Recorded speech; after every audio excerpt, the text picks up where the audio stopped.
Sushi bake, pero smoked? Why not? At simulan natin sa sinasabaw sa kanin, asin, asukal, suka, mirin, at tubig. At para sa ating main ingredients, crabs, crab sticks. Yan. Gumugulong na tuna, kipay, hipon mula sa bataan, yung peeled na. Ayan. Ay, hindi, chopped. Ayan. At nirecruit natin si Mrs. for today's video para mag-assemble ng ating sushi bake. Nandiyan na ang kanin, ang tuna, at lahat na. At tingnan yung keso. Bang! Kulang ang keso. At ito na ako, sasalang na natin for 225 Fahrenheit for 1 hour.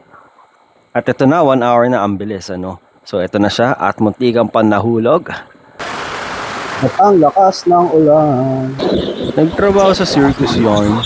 Is your sushi bake worth smoking? The final verdict is yes. It adds additional layer of umami to the dish.